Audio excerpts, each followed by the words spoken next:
Welcome to Everyday Simple Somatics, a podcast dedicated to helping you find healing through your body's natural wisdom.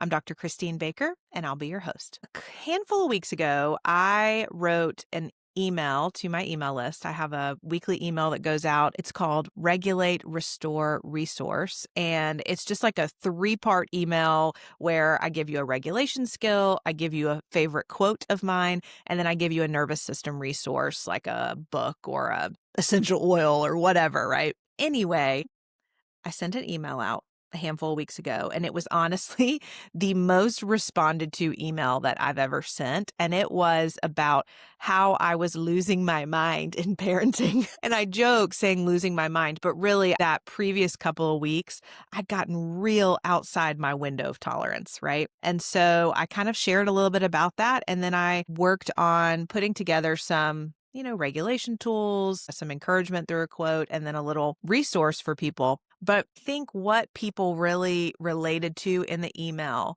was that lost feeling that we have when we're telling our child, calm down, use your words, and that just hypes them up more, because then you're kind of left with your own anxiety and helplessness and more dysregulation in your system. I think that was one piece, that hopelessness of not knowing what to do. And then I think there's this other piece that people really related to, which was how my child's dysregulation really causes me to go to a place of my own history of hurt and pain and fear and fill in the blank, right? So today, I want to take some of the lessons that we learned from last week. And if you missed that one, I'd encourage you to go back and listen to that first. But these principles of co-regulation so that we can really work to be our child's calm. So literally lending our kids our nervous systems when theirs is overwhelmed, because theirs is going to become overwhelmed a lot more than ours will, because their little nervous systems are still growing, right? And so this is not another parenting strategy. This is biology. We are literally going to be talking about brains, bodies, nervous systems. And truly, when we can understand how this works and implement it, I think those really impossible moments become these opportunities for connection and healing with our child. Now, before I get into all of this, I just want to be super, super clear. I am imperfect at this. I believe in it strongly, because when I can have enough regulation and show up in parenting that way, I see a huge difference. I know this works. And I still have a lot of my own work to do to be able to do it consistently. So I want to teach you guys this method while also just verbalizing that I am imperfect. My girlfriend Sarah gets Marco Polos from me often about my imperfections. And so if you don't believe me, you can ask her. But this is not easy. This takes a lot of work on our part as the parent. And if we can do it, oh my goodness, such a big change in our kiddos and such a big shift in conceptualizing our children, right? So for those of you who don't know me, I'm Dr. Christine Baker. I'm a licensed professional counselor with 13 years of experience in trauma recovery. I'm also a somatic experiencing practitioner, which just means that I am a person that believes strongly that mental health healing comes through addressing the stuck places in the body, hence the creation of this podcast. My hope is that each little episode addresses a different symptom, and it will give you a very practical somatic exercise to help support that symptom, with the fingers crossed hope that you will take that somatic practice and let it become a rhythm in your life, because rhythms are really where we start to see significant change in the nervous system.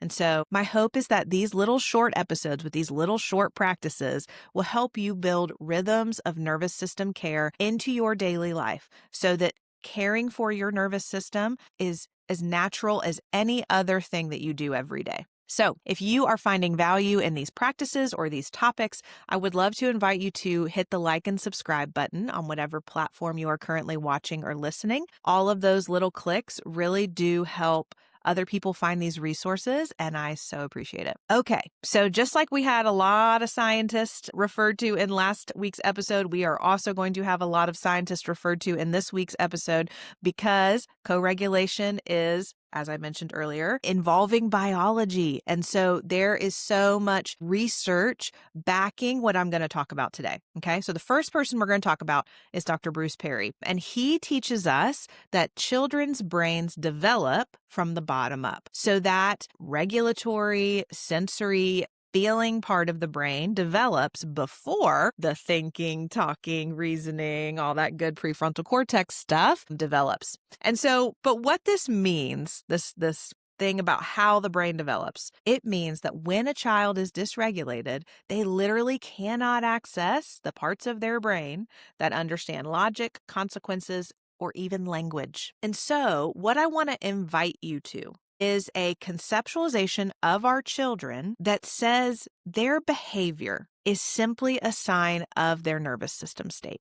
And so I want to say that again. Their behavior is simply a sign of their nervous system state. That tantrum, it's not defiance, it's a nervous system in distress. That shutdown or unresponsiveness, what if it's not stubbornness? What if it's a nervous system in freeze? Here's the thing I want to encourage you with. You may be thinking, Christine, oh my goodness, I see like these nervous system state signals constantly with my child. What do I do? I want to offer you the encouragement. Dr. Alan Shore talks about that children's nervous systems are designed to borrow regulation from their caregivers. I kind of mentioned this a little bit last week. They don't have fully developed self-regulation skills until their mid-20s. And this isn't a flaw, it's by design. Children are meant to co-regulate with us. We are meant to mentor their brains into development. And the really cool thing, y'all, is that when we can see our child's mind and their nervous system state beneath whatever behavior is showing up in our home, we can respond to what they really need rather than just this like surfacey behavior. And what they really need, more than words or even, forgive me, consequences or reasoning or explanation, is our regulated nervous system. Because as Dr. Gabor Mate reminds us, children need attachment more than they need to be taught lessons. So when we focus on co-regulation first, i.e. our systems attaching to each other, that teaching, those important lessons, I'm not saying they're not important, but that the logic, the teaching, practical mentoring, that can come later when their whole brain is online to actually receive it, right? So just like I mentioned last week with Stephen Porges and polyvagal theory, children as well are constantly scanning for safety through that neuroception that we talked about. They're reading our facial expressions, our tone of voice, our body posture, all of that happening below conscious awareness. And so a harsh tone, a tense body, all of that signals danger to our child, even if our words are kind, because the reality is we need to be able to regulate before we can relate. And that's from Dr. Perry as well. And after that happens, then we can reason. So regulate first, then relate, connect, co-regulate, right? And then we can reason. And this is literally the order in which the brain comes back online after a stressful, traumatic crisis, intensity, whatever. And so trying to reason with a dysregulated child is like trying to drive a car that has no gas in it, right? It's like we are trying to force something that car does not have resource or capacity to give. So the practice I want to teach you today is called the PACE method.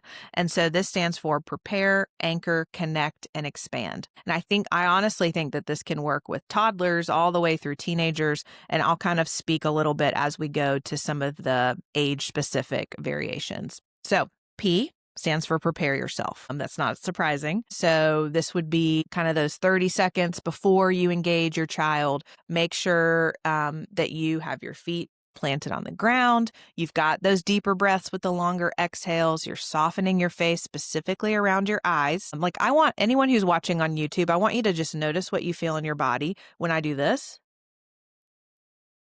And I'm kind of doing like a side eye squint or that, right? Like I'm sure you feel that a little bit in your body versus like a softer eye.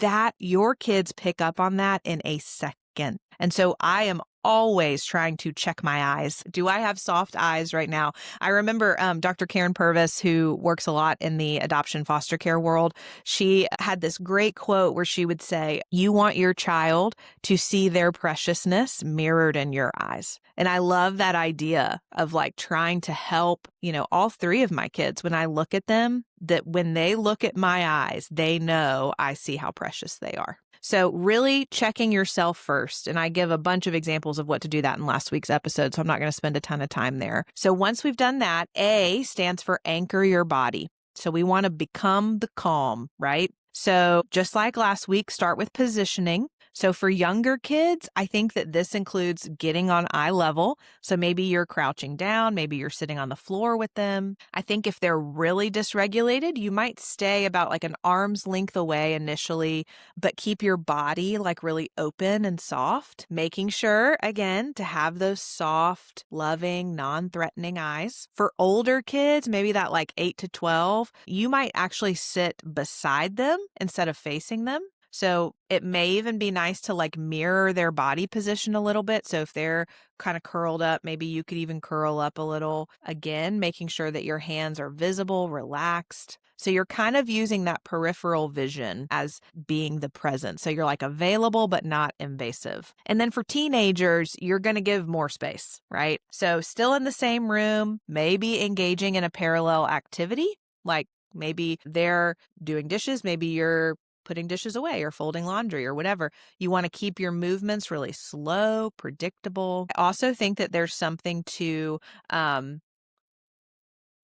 height in regards to power that can be helpful here. So like that's why I think in that first one, we're getting on their level, because if I'm like 3 and my, 6'5" dad is like standing over me, even if that dad is not intending to be threatening, there is a power differential that I can feel. Right. And so even with teenagers, I just want to throw this out there, like, what would it be like for you to get a little bit lower? That doesn't mean that you're like going to let them do whatever they want and walk all over you. It's just allowing the body to feel less threat. That's all we're doing here with these little skills. Okay. So that's the A. C, start to connect through rhythm and resonance. Okay. And this is where the magic happens. So I think a rhythm technique is you could rock slightly side to side. That's way easier, or less weird looking when you're standing. I know when you're sitting, it maybe looks a little bit weirder, but rocking or swaying is a great way to do this. You could tap a little, slow, steady beat on your own leg. You could breathe audibly with that like slightly exaggerated exhale. You could hum really quietly. For really tiny ones, baby little ones, little toddler ones, you could even bounce them a little bit slowly or gently pat their back in some kind of rhythm. I think there's also some of that resonance stuff that we talked about last week with breathing. So, match their breathing for 5 or 6 breaths, and then slowly start to deepen yours. And I go into all of that in last week's episode. If they're crying, maybe you could make little soft, like, mm-hmm. Mm-hmm. Mm-hmm. Like that little noise, but it's just like a little validating hum almost. Mirror their body posture, then gradually soften yours. I actually had a parent, we did a class that had it was like a Q&A class in the Somatic Wellness Collective, and one of the questions was about regulation with our kids. And one of the parents actually messaged me and said that they discovered that like humming the tune to their daughter's favorite song would help their daughter regulate like so quickly. They didn't have to sing it. They just kind of hummed it, like knowing that's their daughter's favorite song, and it like helped their daughter settle very quickly. No words needed. It's just this felt sense, right? That my parent knows me and that they're safe, and humming helps access that ventral vagal. So a really, really cool kind of way to do some of this resonance piece. And then finally, the E is expand the window. So we're talking here about the window of tolerance. If you don't know what that is, I would encourage you to go back to, I have an entire podcast episode on it. But once you start to see signs of regulation, so like that little deeper breath or that exhale, or maybe a softer body or more eye contact from your kiddo, you can gently kind of expand that window. Okay. So for younger kids, you might offer a transitional object like a stuffed animal or a blanket, or maybe you could do some gentle movement, like do you want to sing a song and sway together or dance, or do you want to do some jumping jacks with me or do a dance party? You could even introduce a little playfulness like, man, I bet that teddy bear needs a hug too, kind of bring in some silly play because that's very connecting. For older kids, you might invite or offer some gentle touch if it's appropriate. Would you like a hug? Can I sit a little closer? Or you may offer like a rhythmic activity like, do you want to dance to some Taylor Swift? Do you want to throw the ball outside? Or you could even just share a simple observation. Man, that was really hard. Something like that. And then finally, for teenagers, honestly, teens need more space typically, right? So I would say stay present without forcing interaction. And so kind of letting them initiate when they're ready. Maybe every once in a while, if they're really dysregulated, you could just say something like, I'm here, and then just wait. Right? You may even offer like a snack or some water just to resource their physical body. So those are some ways that we can continue to expand that window. And a lot of this is through body support, ventral vagal support. So a couple of little tips for different ages. So toddlers, 2 to 4-ish, they're going to need a lot of body support. So like holding, rocking, rhythm, these are your best friends. For preschoolers, 4 to 6, they respond well to imaginative co-regulation. So let's breathe like dragons, or let's shake like a dog getting out of the pool. Things like that can be a really playful way to discharge any like stuck nervous system energy. School age kids, so like 7 to 11-ish, they're developing more capacity, but they still need us. So that's why that side-by-side regulation works a little better than that face-to-face. Activities like tossing a ball or walking are really good regulation for this crew of kiddos.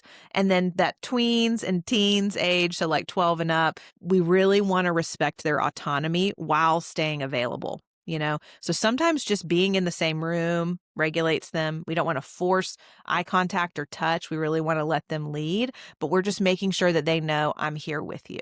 Right. And so I kind of offered a lot of these ideas thinking about some of those crisis moments when our kids are clearly outside of their window. I also just want to speak a quick word about these are not just things that we use during crisis. These are wonderful to practice during calm moments too, right? So during bedtime, really doing that rocking, during when we're in the car riding next to our teenager, really focusing on our own nervous system to help support theirs. Maybe before a potentially stressful or social event. You could even create little regulation rituals that you do every day before they head out to school, kind of combining some of these things. And so as you're brainstorming what might work best for your family, just remember, Dr. Perry, he says, repetition, rhythm, relational, and rewarding experiences build your child's capacity for regulation. So repetition, rhythmic, relational, and rewarding. And so every time you co-regulate with your child, you are literally building the neuro pathways that they will use later in life to self-regulate. That's incredible. And so your regulated nervous system, I really believe this, is the greatest gift you can give your child. Not being the perfect parent, not them getting into Harvard or whatever, not all of your words of wisdom,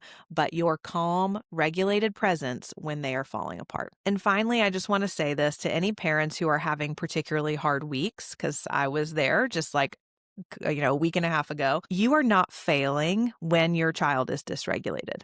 Their nervous system is doing exactly what it's supposed to do by responding to something that feels overwhelming with fight, flight, and freeze. And so now we just have to see their behavior as this is them looking for my nervous system to help theirs find its way back to regulation. So I hope this was helpful. I can't wait to hear how some of these skills go with your kiddos. So next week, we are going to be talking about somatic tools to release stored grief. Both the big losses and the everyday grief that we carry. I want to share a practice to help that grief continue to move through the system rather than just getting stuck. So I look forward to being with you then. Make sure that you like and subscribe to this podcast on whatever platform you're watching or listening so you don't miss that episode. And remember, your body has innate wisdom. We just have to remember how to listen to it. And that's what I'm here for. I'll see you next week.